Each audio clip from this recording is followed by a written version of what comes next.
We were talking about homeless people or houseless people. I don't know what the correct term is these days. Specifically, homeless people in Washington, D.C. And somebody left a comment saying they can't afford this, they can't afford that, they can't afford this, they can't afford that, but they can all afford drugs, essentially. And I made a video reply to that saying, why do you assume that every person that's living on the streets, every homeless person, is on drugs? It's an old stereotype of homeless people that is far from accurate. But this person decided to leave the following comment on that video. Every homeless person I offer food to doesn't want it, rather have cash.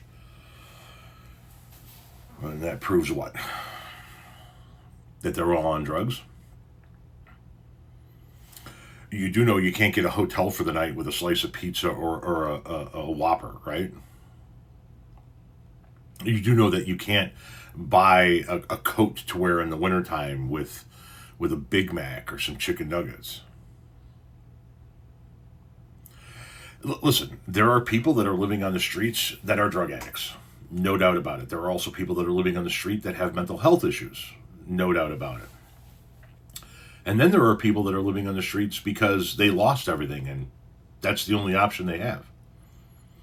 And believe it or not, there are people that are living on the streets because they want to. And I know that that's going to come as a shock to you guys, but had you guys met me in the first half of my 20s, you would have thought I was one of those homeless people that you guys like to decry. Because I was homeless. By choice. I chose to live in a tent from the spring of 92 to August of 95. I chose to hitchhike back and forth across the country, live in a tent, and live what I guess is considered to be an alternative lifestyle, a nomadic lifestyle. I was homeless on purpose.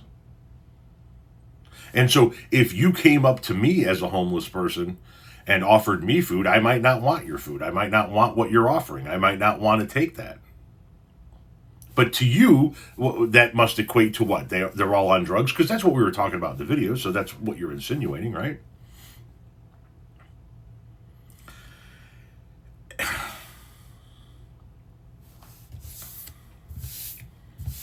As somebody who lived outdoors for years on purpose, I'm going to say this with as much respect as I can possibly muster. Until you can find a way to actually walk a mile in their shoes, you don't know what the fuck they're going through. You're assuming. You're assuming based on your preconceived notions of what they must have gone through in order to get them there. Stop doing that. It makes you look like an asshole.